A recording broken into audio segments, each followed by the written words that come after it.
All right. Happy Tuesday, everybody. I hope we're having an awesome start to our week. We are diving right into our week one Goddess of Gains call. And this week we're talking about fueling for muscle growth and some optimal supplements.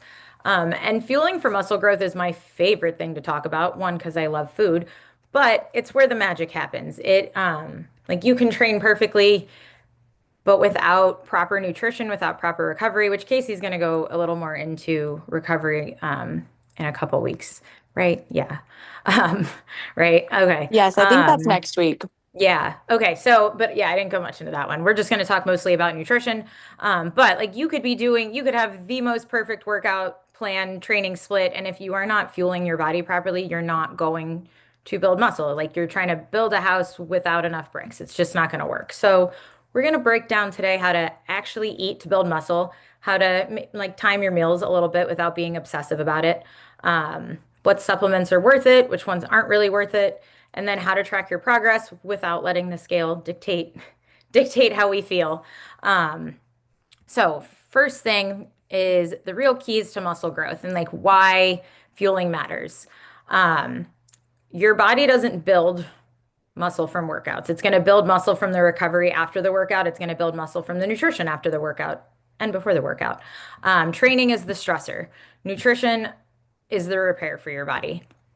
So our four pillars of muscle growth is progressive overload. We're going to lift heavy things. We're going to aim to progress our progress when it comes to lifting. And you definitely want to track your lifts. If you're not doing that, I'm going to encourage you to get yourself a little journal on Amazon, $10.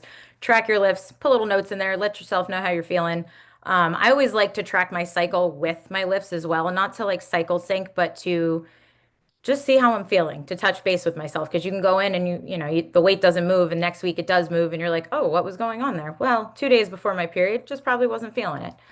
So track your lifts, track how you're feeling through your lifts. The goal with progressive overload is you're not always going to add weight every single week. Maybe sometimes we're going to squeeze out another reps. Maybe you're going to feel a whole heck of a lot more confident with that weight. Maybe you're going to nail your form a little bit better. So we just want to be able to progress in things as we're lifting. When it comes to lifting your lower body, you're not going to be able to max that out every week. You're not going to be lifting as heavy as you can every single week. That's a whole lot of muscle. It's a whole lot of recovery. Your shoulders, maybe you can push those to a little bit more when it comes to your weights every week. So looking at those things, being curious about like, when with your lifts too, like, hey, if I'm lifting at an RP of 9 when it comes to my lower body and I notice like I'm sore for 3, 4 days, okay, maybe I need more food. Maybe I need to pull back. Maybe my recovery is not in a great place. So really like tracking your lifts, but also tracking how you feel through the day after, and just kind of where you're at mentally and hormonally. Next, we're going to eat enough. We could be in a slight surplus. We could be, at the higher end of our maintenance. We could be at the tail end of maintenance. We want to find that sweet spot for ourselves. Um, and if you're someone who like you don't put on muscle easily, you don't gain weight very easily, you might have to eat a little bit more food. If you're like, ooh, I gain very easily, whether it's muscle, it's fat, okay, let's stay at the tail end of our maintenance and see how we feel from there. Um, Determining your maintenance. If you're, outside of this, you can use any calculator online, but realistically, track your food for a couple weeks, see where you're at. Like maybe, you come out of the season of tracking and you want to get back into it for a while. Just kind of track where you're at, see what your maintenance is, and slowly uptick yourself. We want to recover like it's our job because realistically, it is if we want to build muscle. Our sleep, our stress, our rest, they matter just as much as our lifting. Without those things, you'll just consistently run yourself into the ground. So you need to make sure that you're recovering just as hard as you are training. Almost, I would say you'd probably want to recover harder than you are training. And then we want to hydrate, hydrate, hydrate, hydrate.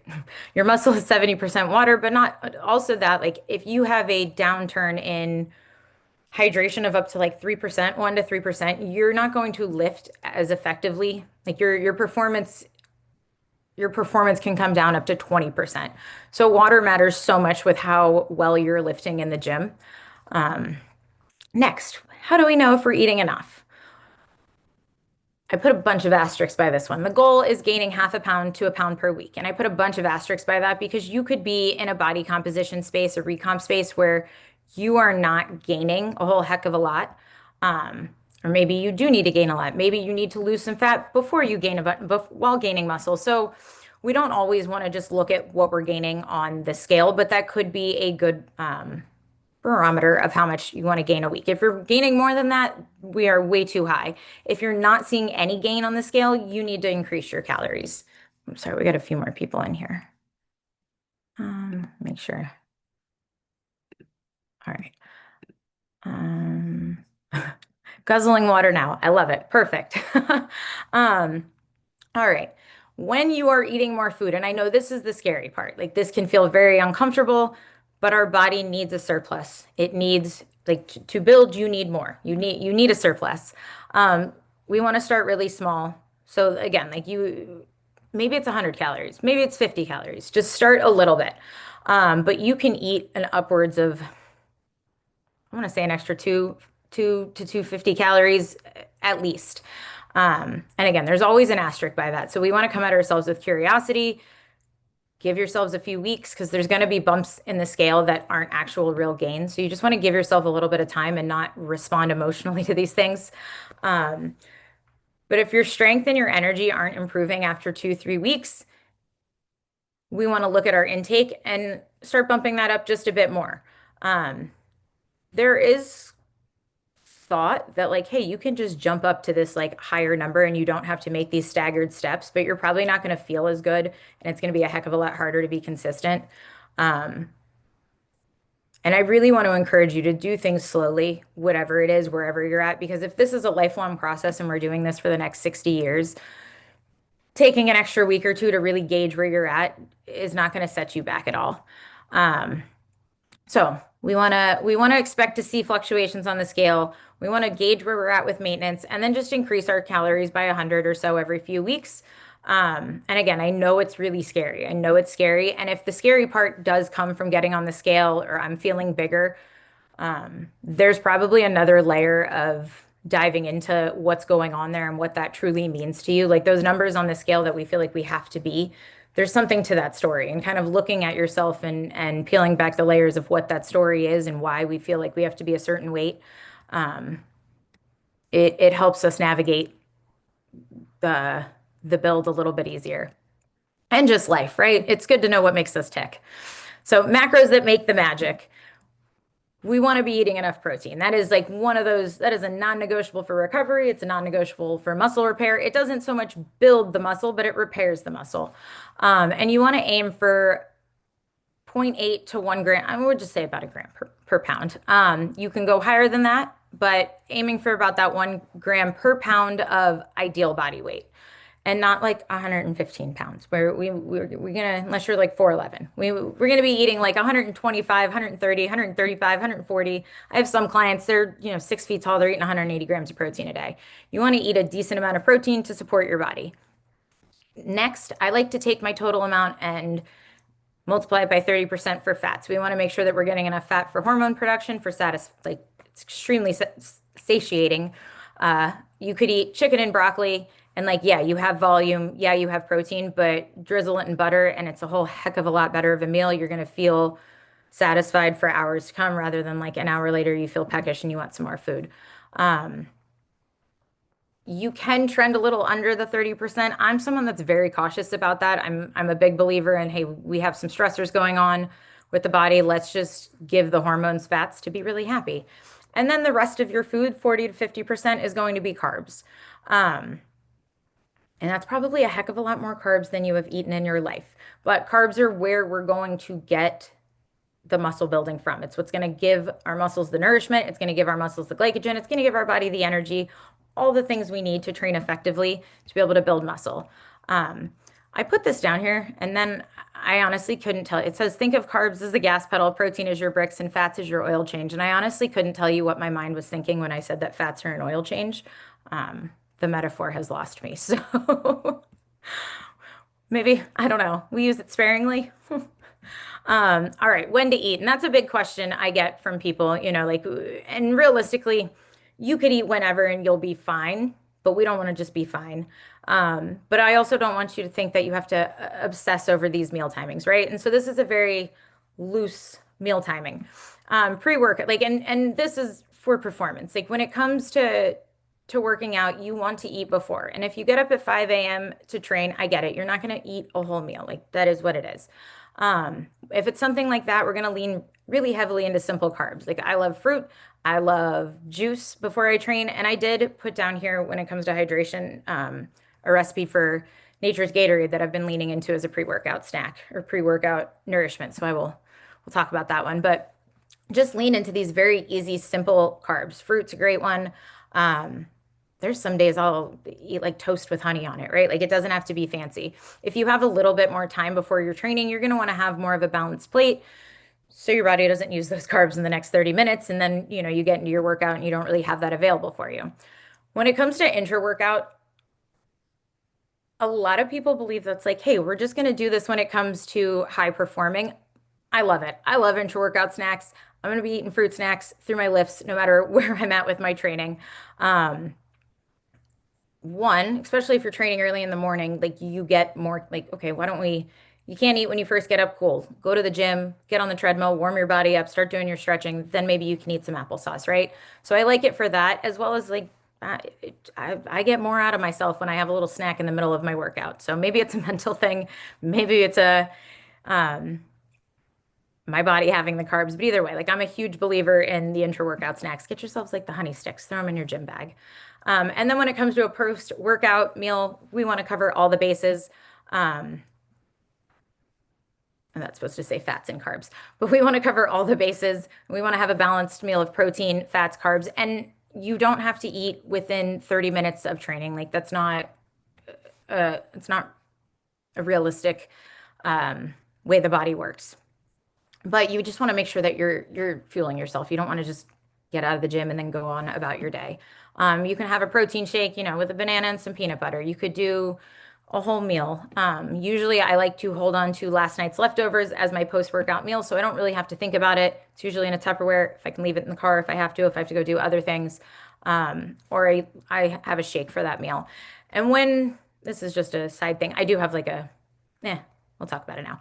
When planning out your day when it comes to food, at first, if you have to have a couple shakes in the day, not a big deal. But it's a really smart idea as you get more confident with food, as you get more confident with macros, to try and plan your day out without a shake. Because then, hey, if something pops up, cool. Now I can just like, oh, something popped up. I forgot my meal. Cool. I can go run into the gas station and grab a shake. And you don't have to worry about the fact that like you're doubling up on these supplementary proteins. And while they're not inherently a negative thing, like your body does better, with whole foods. It's the same kind of concept of eating vegetables or using a greens powder. But when it comes to fueling for your workout, really think of like, hey, I want to eat for the workout that I'm about to do rather than the ones that we've already done. Hydration, that is our gains insurance. So we want to drink half our body weight in ounces in minimum.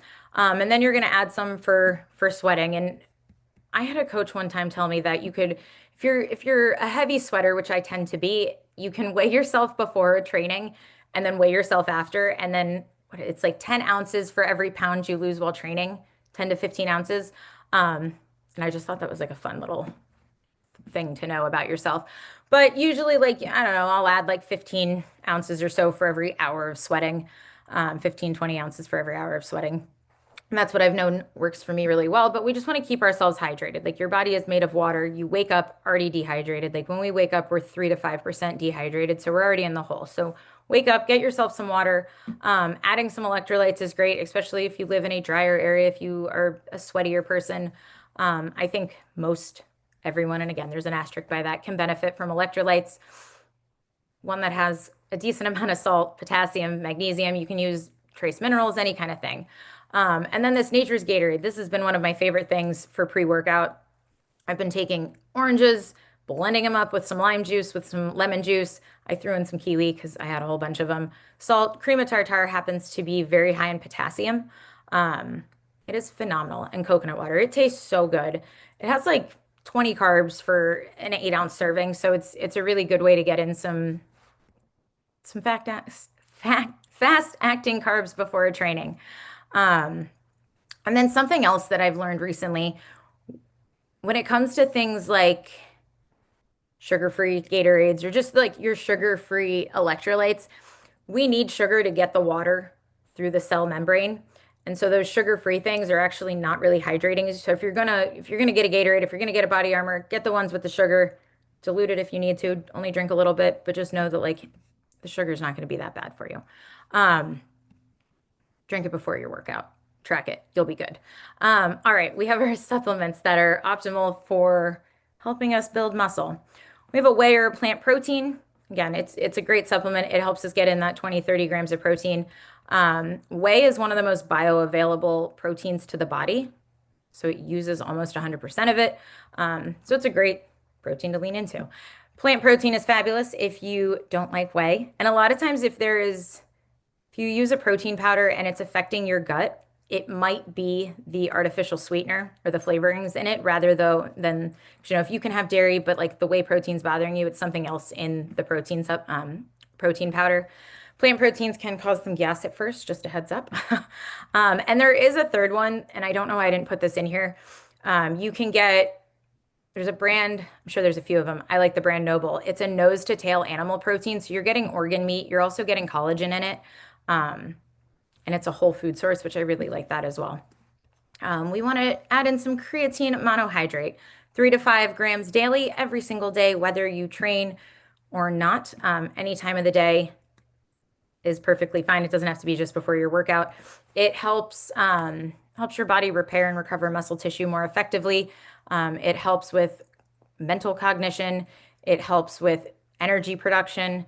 There's a lot of other stuff it's doing now that I can't remember. I know like it is one of the most widely researched supplements. And so just outside of those things, there's quite a few other things that creatine does in the body that's like really positive for women's health. But hey, if you're stronger, your body's going to just be more resilient to life in general. So, when you first start taking creatine, you might feel as though you've put on some water weight. That is just a temporary side effect. It'll dissipate. It'll feel a little bit better in a couple weeks. Some people don't notice it. When I start taking creatine, I always notice it right in my chest. I'm like, oh, what is that? We want to be getting in some omegas. If you're not getting a few servings of fatty fish a week, you definitely want to supplement. I would say it's not inherently a negative thing to supplement, even if you are getting in a few servings a week. Um, as we, like, not only is it great for an anti-inflammatory, and I've felt it work in my body in real time, like, oh wow, neck tension going away. Like, um, as we age and our hormones start to shift, our body is not as resilient to reducing inflammation in and of itself. So making sure that you're getting omegas every single day is so important. And also, it's a whole heck of a lot harder to train. It's a whole heck of a lot harder to recover if your body's inflamed all the time. And not that this will make up for not recovering properly. I put caffeine on here. It's a great pre-workout supplement. We just want to make sure we're staying around 200 milligrams a day. And again, there's an asterisk. Some days will be higher. We don't need to, if it's higher, it's not the end of the world. Just work on like not using caffeine in a reactive way and just in a way that helps support your life and make it that much better. But I mean, you go for a long run, you have a long training session, caffeine does help. Magnesium glycinate. Most of us are magnesium deficient. Oh, and when it comes to the omegas, I would say like 1,200 milligrams a day is a good place to be at.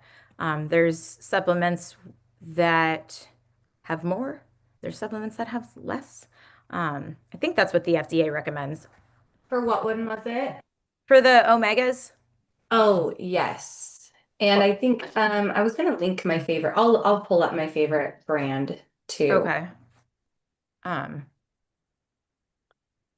I use the Carlsons. Do you use a different one? I think you can look up at one point we looked up to see there's third-party testing on a lot of them. And I think the Mm-hmm. biggest issue with fish oil or omega-3s, well, fish oil, is that they can be rancid. That's kind of like a common thing. And so I just remember we noted that Nordic Naturals was very high on the list of ones that are not rancid and just really Oh, high quality. So that's what we've okay. got. I'm sure there's plenty of others that are I've great. used the Nordic Naturals before, and you actually like, if you go to Whole Foods or the grocery store, they sell it refrigerated, Oh, which is like one of the signs that Mhm. it's a high value supplement. And so I don't take it anymore, but when I did, I kept mine in the fridge. So Yeah, I should probably do that. I don't refrigerate mine, but we go through it quickly because me and my husband both take it. But it is 1280 milligrams of omega 3s, and the EPA is 650 milligrams. DHA is 450. So Okay. yes, that Um, is the recommendation. And I just linked the one that we use, but um there's, I think, like I said, probably plenty that are great. But you that's want, with any supplement, just and like you can Google it or ask ChatGPT if it's a third party tested product because you just want somebody else verifying that they're uh, doing what they say they do. Um, and then we all recently, I know who, I don't forget who started it, but I know a lot of us on the team recently started diving into sardines, and they are not as gross as one would think, and they have more omegas than a lot of the even the true. supplements have. And Um, anytime you can eat whole foods, it's going to mhm. be better than a supplement, right? So we're getting Yeah, omega 3s when we're having an omega 3 supplement. But if we're eating fatty fish, we're getting all the cofactors, selenium. There's so many like choline, benefits to yeah. actually eating fatty fish that are going to help beyond the omega 3s, especially in terms of like thyroid optimization. So just keep that in mind. If you can do the food, great. If not, supplement, or if you're somewhere in between, maybe a combination is best. That's kind of what I do. Hmm. That's what like. I try and do like the smoked salmon a few times a day, or we have salmon at dinner. My kid has You been on smoke those salmon a sardines few though. times a day? No, a few times a week. I'm Okay. sorry. I'm like, I was like, I'm on the bear diet. wow. Okay. No. Um, my daughter though, she is so turned on to those sardines. She loves them. Like she was a big tuna salad I fan, and love now it. she like, oh my gosh, she'll eat it. She ate it for breakfast yesterday. I was like, Yeah, my that's weird. 7-year-old actually really likes the sardines. Really? Yeah, so funny. She'll mix them with like mustard and pickles. I'm like, all right, get your vinegar, get your Yeah, omegas. same. That's how I like them. Magnesium glycinate. So most of us are probably magnesium deficient. It's just not in our soil. It's not in our food. And magnesium it is necessary for recovery. It is necessary for, what am I trying to say? Cell support. There we go. And it helps us sleep. So 500 milligrams is the FDA recommendation or like the daily dose.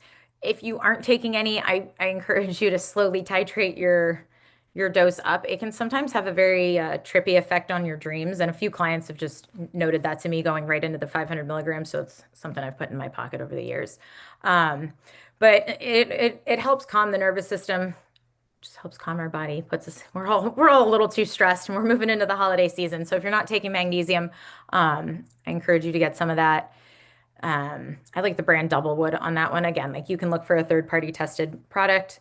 Um, that I take about 30 minutes before bed. And that's just like my little signal to myself, like, all right, we're going to take this. Everything's going off. I'm going to go sit down, read my book, fall asleep. Multivitamin, you can take it or leave it. I actually personally don't take a multivitamin. Um, and you can just kind of look at it to fill the gaps, whatever you'd like. I I would say probably like, I don't know. Again, just look up a third party tested one. I apologize. I don't have a brand on that one. Thorne's really good for like Thorne and Now Foods are really good just in general for their products. Um, and then ashwagandha is another one I put in here for stress support. If you take it and you wake up in the morning and you're like, ooh, I'm feeling a little dull, don't take the ashwagandha. It's probably a little too strong for your body. Maybe like, or you can get like a liquid one or a powdered one so you can adjust the dose a little bit more than what you find in the capsules. But if your body is managing stress more effectively, if it's becoming more resilient to stress, you're going to be able to train a little bit more effectively and with a little bit more intensity because your body's managing stress better. So I just thought that was an interesting, um, like I've taken ashwagandha. I recommend ashwagandha for just like managing life stress. And then I was like, oh, it would probably help with recovery on the body when it comes to training. Um, so those are our supplements. And I want you to think of supplements as like it's an insurance policy. It's not going to outdo bad habits. They're going to supplement whatever habits you have going on now. So we need to make sure that we're using them to support and not to not reactive again. All right, so we have our muscle growth myths that need to retire. Carbs make you fat. They do not make us fat. They do help us hold water in our muscles. Our body holds on to a little bit more glycogen, so we can feel bigger, but they're not making you fat. That's your muscle pushing out against the fat that you may or may not have. The only thing that has us gain fat is if we are eating more calories than our body needs. And you could say, oh, well, you're telling me to eat more calories now as I'm trying to build, but that's cool. If we are eating a little bit more and we are walking enough and we are training, you're going to build muscle. You might put on a half a pound or a pound of fat in this process. It's going to be okay because then we can lose it. Like it's really, you are in control. You are driving the bus, but carbs inherently don't make you fat. An excess amount of food will, though. More protein equals more muscle. We can't just like eat a whole, you're not going to eat 300 grams of protein a day and think that you build more muscle. The way you train and the way you recover is how we build muscle. Um, Supplements do the work. They do not. You do the work. We can't out supplement poor sleep or skipping meals. And then I have another myth. I didn't put it on here. The harder you train, you can train harder than you recover. Like a lot of times, doing the more is probably what's setting you back quite a bit. I was working with a client who is also a coach, and she was like, I had her pull back considerably on her training, and she was very worried about just maintaining her strength, maintaining her muscle. And I have her doing a couple of things like every 2 weeks rather than weekly. And she's like, my leg extensions, like I've gone up tremendously in my strength. And I'm like, well, your body actually can recover and build the muscle that you'd like it to. So I know we all think more equals more, but the more you do without, and like you can do a whole heck of a lot. Like it's amazing what the body can do as long as you are recovering and you are eating enough. Now we're going to talk about tracking real progress because we are not going to let the scale send us into an emotional tailspin. We are going to do something different. We're going to track our strength. That's we track our workouts. We see if we're progressing, our load, our reps, our effort. We want to do our pictures and measurements. This was supposed to say 2 to 3 weeks. I apologize. Measurements, if you're going to not do them weekly, which they're not going to change weekly, they are not linear either. Like they'll probably go up and down a little bit too, just depending on how much water you have in your body, just where you're at. If you've eaten a whole bunch the day you ate a whole bunch of, carbs the day before and your muscles are all popping and you're measuring, things might be a little bit different than on a day that you didn't. But if you're not taking them every week, I'm going to encourage you to take a video when you do them so you can see where you put the measuring tape. If you're taking them weekly, that's just so you can continue the habit and know that you're measuring in the right place. Photos, do those every, 2, 3 weeks or so. I usually have my clients like 1 week do photos, measurements the next, and then taking your weight. Yes, but do that daily so you have a real idea of what's going on and not just one snapshot in time. And then we also want to look at like how's your energy, how's your performance, how are you sleeping? Like these are the real wins when it comes to tracking progress when you're putting on muscle. Aside from putting on the muscle, but we're not going to put on the muscle if we're not performing well and we're not recovering well.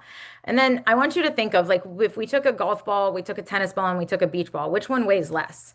The beach ball, but it's also the bigger one. So our goal is to essentially weigh as much as possible while having the physique that you want, because then you're putting on muscle. And there will be periods where like, hey, we're gonna build a little bit, and then maybe you want to go into a bit of a deficit to refine out the work that you've been doing. So there are ups and downs in that, and there's different paths you can take, but to have what you want at the end of that deficit, putting in your efforts to the build and letting go of the scale and just knowing that, hey, every time it goes up a little bit, wow, that's my body like recovering properly to put on muscle. That's my body being able to perform properly so I can put on muscle. And don't weigh yourself like right after a really intense workout. The scale will be a lot higher, probably from inflammation and muscle tears. So a sample day of eating to be a goddess of gains. You can eat 2 meals a day, but you're probably not going to feel great doing that. I like to break it up throughout the day. I like to start my day with I start my day with steak and eggs, but I didn't think that would be received well. But we want to have some kind of carbs, some kind of protein. We want to get some fiber in, put some peanut butter on those oats, give yourself a little bit of fat. I always like to call, and I don't like to call anything snacks because we're realistically not going to a snack in my mind is like, hey, what can I grace through the pantry and just eat and satisfy myself in that moment? We really want to look at all the times that we eat as mini meals, meal one, meal two. And that's, I encourage you to change in my Fitness Pal, like breakfast, lunch, dinner, snacks to meal one, meal two, meal three, meal four. Um, and just breaking up your protein throughout the day, stacking your carbs around your training. Um, and then like you can have a real dessert if you'd like, but a lot of times we need more protein. But just kind of breaking that up throughout the day, trying to get your fatty fish in. Like pre-workout, I said fruit smoothie, like, and my thought was you can just blend up a bunch of fruit. Now we have like fruit sherbet that you can eat before your workout. If it's a little bit, you have a couple hours before, get yourself a nice good sandwich. I'm a big believer in the sandwich. You can pack those full of all kinds of things. Um, but everyone's day is going to look different. You just want to plan out your food and know what works for you and how your day flows, right? Like if you have a heavy day of meetings, like maybe we need to have more calorically dense, less volume foods so you can get those in easily. Um, and just using, I was talking to a client about this earlier, like using, he's like, I'll hyperfixate at work and I know that's when I'm not taking care of myself. And so using food as an anchor for your day as well. It's very helpful for yourself. And again, like it's going to take planning because we're not used to eating this much and we're probably not used to eating this frequently. Um, all right. My little slides got out of order. So this week we have habits we're starting, right? We have our 100 ounces of water, our daily creatine, our fish oil, our fatty fish. And remember, strong women, built women, you don't have a body like this because you're lucky. It's because you're consistent and you do the things daily, not when you feel like it. Do we have any questions, comments, concerns? My comment, sorry, I'm sick, guys. I don't have much of a voice, but my comment that I wanted to say was, so excited about all the videos you guys are sharing on your exercises. And also, thanks for your patience because we want to like sit down, watch it, give thoughts, give feedback. So it takes a little bit of a sec, it takes a second to do that. But I went through all of them up to current, and I am really excited about you guys sending those because the more you're able to incorporate that feedback, the more you're going to just have a better understanding of how to train form wise, but also intensity wise.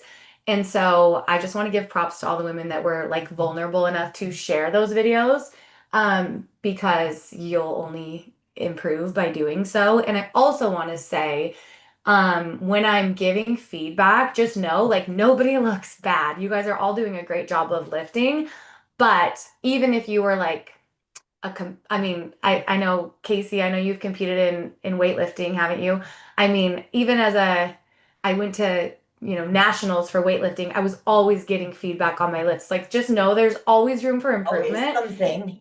And so I had a client one time that was really worried about like me giving her feedback like she was doing it wrong. So I just want to emphasize, you're not doing it wrong. I'll tell you if there's like a oh no concern.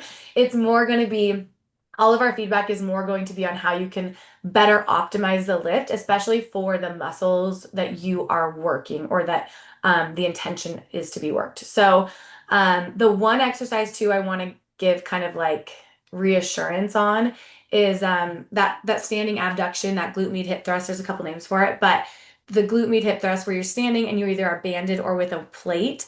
And that one, I would recommend if you're new to it to probably just start with body weight your first 1 to 2 weeks and really feel that exercise before we add load, because it's one that requires a little bit more mind muscle connection. And once you have that, like you can get the intensity needed just by continuing and doing more reps. So if you're feeling like, oh, this one is working my non-working leg, like I'm feeling it in that leg, I'm having a little bit hard time getting set up. It's just a little bit trickier of a movement, but it is so good for the glute med, which is that like shelf that we're all wanting to build, I think. And so that's one though that you can Hey, totally Kayla, do it. will you explain real quick what that mind muscle Yeah. connection So is for we're some people working. who might not know? So we're working in that exercise, the glute med, which is your outer glute, and it goes, I don't know if you guys can see, like right along here, okay? So when I'm working that muscle, I want to be able to feel that muscle.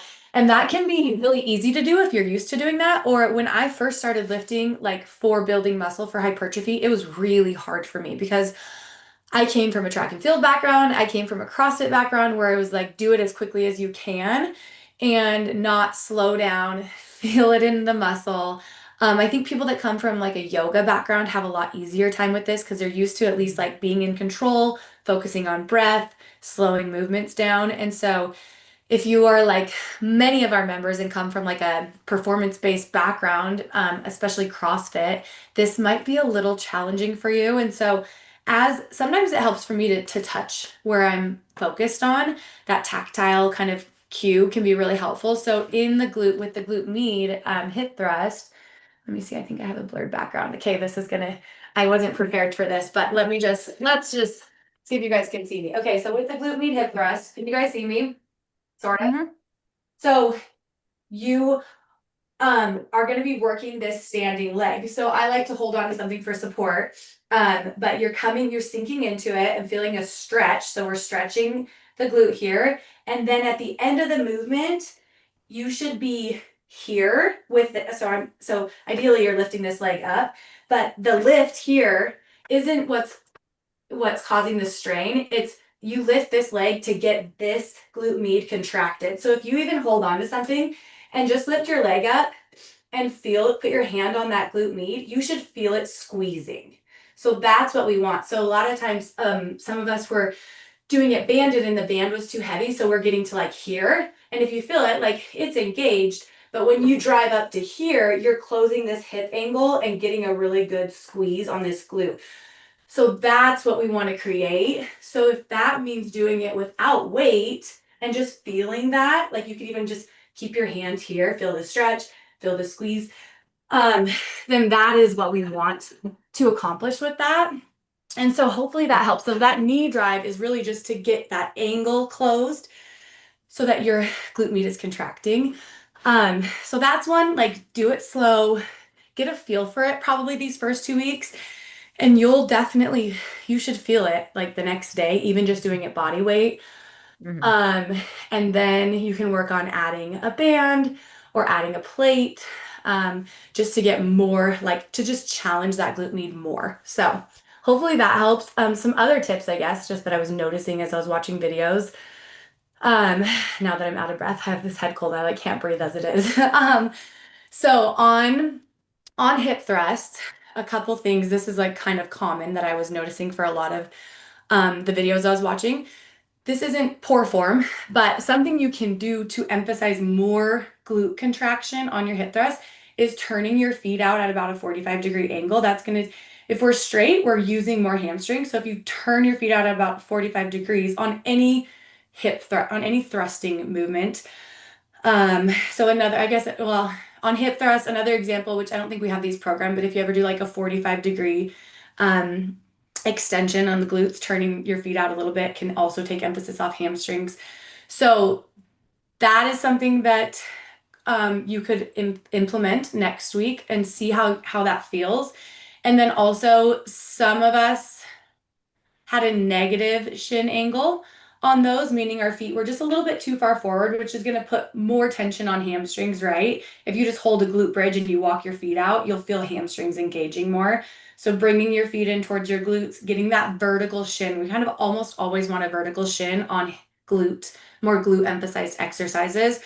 So hip thrust, when you watch your videos now at the top of your thrust, see like, okay, is my shin straight up and down, or is it a negative angle? I can walk my feet back a little bit.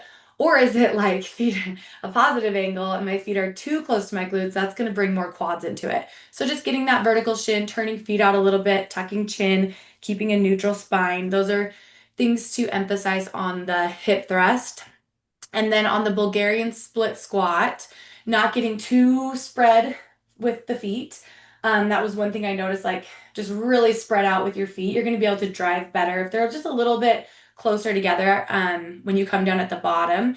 And then another thing on the Bulgarian split squat that's a common thing But also one that I'm noticing is as you come down, we have a lot of knees over toes, which isn't a bad thing. We're really emphasizing the quads when we do that with the knee coming forward. So as you come down, knee comes forward, that's going to target more quad, which if you want that, fantastic. Keep doing what you're doing. If you want to emphasize more glute, then as you come down, you're going to want to sit back and get that vertical shin at the bottom of that squat. So that's a way when you're watching your video to see like, okay, shin's vertical, it's more escalator than elevator. So instead of coming straight up and down, you're kind of coming towards the bench and back up. And that will help with just a little bit more glute emphasis. And then lastly, something that that's kind of new, that I've been incorporating with my Bulgarian split squats, with my RDLs, is if you're holding the weight in just one hand, as you come down, so this would be for like a single leg RDL or Bulgarian split squat. I'll show you an RDL, I guess. As you're coming down, can you guys see me? You're gonna, instead of just going straight up and down. Marita, do you want to stop your screen share and then Yeah. Google might be bigger? Am I bigger Yeah. now? Okay. So as you're coming down, instead of straight up and down on an RDL or butts back on a Bulgarian split squat, come slightly in with your belly button. I gave someone this feedback, so I wanted to show what it looks like. So belly button's coming slightly in. So here, as you come down, and you're gonna get a lot more stretch on glute max, glute med as you do that. So try and incorporate that.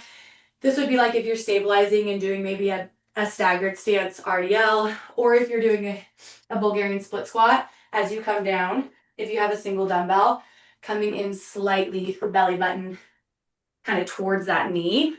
And that will just get a bigger stretch on your glute, which the bigger the stretch, like the more we're going to be taxing that muscle and growing. So hopefully that helps on form feedback. The other thing was upper body. If you're pressing or pressing here, if you're feeling like shoulder issues, just come in a little bit into a more neutral grip. A lot of times we are really wide here or here, and that's going to cause, for most of us, like that might just cause a little bit more tension on our smaller muscles, and we really want to focus on those big drivers. So bringing elbows in more like 45-degree here and pressing up together versus keeping it wide. That's where dumbbells are amazing, and that's why I pretty much never program with a barbell for pressing, for bench press, for overhead press, for incline press, because it puts us in like kind of a compromised position for our shoulders. And if we don't have to like compete in a powerlifting meet, then we don't need to be using a barbell on pressing. And so with dumbbells, you're able to just get a more neutral grip. So if you're feeling like some impingement here or in back, then I would recommend just like getting in a little bit more neutral pressing position. You can even just press here if needed. So just play around with that and see how that feels. I think that was kind of everything. But on intensity, I would love it if you guys, as you shared your videos or as you do your workouts this week, I would love for you to self-evaluate. Like, okay, my RIR was 1 to 3 on every movement, or like, okay, I was like pretty much had 1 to 3 reps in reserve. So I was like an 8, 9 out of 10 perceived exertion for my exercises for almost all of them today.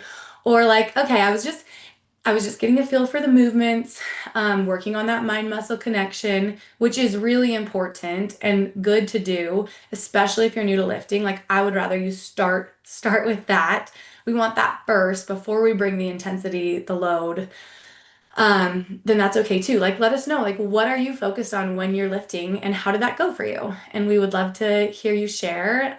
If you're feeling overwhelmed with anything, maybe your calorie intake feels too high, please share. Because with building muscle, like Marita said, we need to fuel our bodies, but also you can, if you're getting like kind of checking that box and getting like minimum dose on protein and calories, then you're probably doing great. So don't think of it as all or nothing. Like if you're feeling like, oh my gosh, I'm under on my calories and I'm also really full, like we can lower your intake and let's see how you do there. Because it might be enough fuel for you to still build muscle and then we can slowly build that up. Like it doesn't need to be all or nothing, but I would much rather we lower calorie intake, you were consistent with that, and feeling a little bit more energy, able to push more in the gym than like going back to what you're doing before and like not be consistently eating. So, those are things to keep in mind. Anything else that you ladies want to add? I'm just so excited. We're just getting started. Week one. Yay. Have fun with Um, it, right? Yes. Doesn't yeah. have to be crazy serious, but like Mm. have fun with the new training cycle. Yes, Have totally. fun, like play a game with yourself. Like how far can you push your reps in reserve? Like is it Mhm. really an 8 out of 10? And I give that all the time. I'm like, yeah, it was an 8 out of 10. Uh, Right.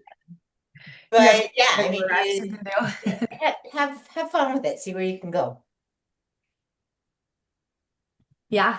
Yeah, I like that. I like that one. Okay. No, Thanks so I much was thinking for joining. when I first started lifting, like, I mean, it was 10 years ago, I was thoroughly convinced that like my body wasn't like, I was like, I'm just always going to be unhappy with my body. And I saw this girl at the gym deadlifting 300 pounds. And I was like, well, I bet I can learn to be strong. Like, that seems like something you can acquire. And, I had no knowledge of anything. And in the pursuit of, and when I made that the goal, it became a whole heck of a lot more fun. Like, what can I get out of myself? What can my body do? Ooh, I ate this many carbs before training. And like, just really, again, like curiosity, you come at yourself, but like through the pursuit of how freaking strong can I get? It was like, I looked up, it's that growth paradox. Nothing happens till all of a sudden everything happens. And I like looked up, I was like, oh my goodness, look at this body I've been building. So it does take a while, but like you just pour into it and have fun with it and look at it from just a different angle. You're gonna enjoy the process. And then it just becomes, I don't want to say a whole lot more fun because that's what you already said, but it just becomes a different level of yourself. Yeah. Well, once you get that feedback, you're like, holy cow, the work I'm putting in, like it's working. Hmm. That is such a cool feeling. Yeah, and I will say too, coming from a CrossFit background, it's really gratifying to be like you're pushing that session, but you're leaving it and you still feel like, okay, I have energy to do my day. I'm not like on the Uh, ground in a pile of just like exhaustion and sweat. And I think sometimes it's easy if you're used to doing a lot of high intensity training all the time and you feel like, oh no, I need that to see results. This is a really fun opportunity for you to see that you can get results by not killing your body. And for most women that I've worked with, if you're like willing to trust that and try it and scale down on your high intensity, especially if you're middle-aged, not that high intensity is bad, but controlling that dose and taking the time to like minimize it for a minute, prioritize hypertrophy, you'll be amazed at how good you feel and probably so much less inflamed. And then I kind of think like taking it out, adding hypertrophy, bringing intensity there, and then deciding, okay, can I add some high intensity back in? What do I want that to look like? What's like minimum dose for me? um and see how you feel, because that is like so fun and exciting, I think, to see like I can see physical change in my body. I can feel strong. It's not like taxing my nervous system in the same Hmm. way. And that's really exciting because we tax our nervous system in every other area of our life. So a little bit of taxing with lifting to build muscle, but it's like a very different mindset. And I have a lot of women that come from lots of high intensity, and it's so fun for them to have that light bulb moment. So if that's one of you and you're kind of nervous, then share that in the group too. We're happy to discuss. Experiment, be curious. Great. Well, thank you so much for joining and keep sharing. And we will be in the group. If you guys need any like ideas on meals or anything, let us know, and we're happy to help. And we'll be sharing as well. So thank you. Thanks, Marita. You're welcome. You guys have a good day. Talk soon. Bye.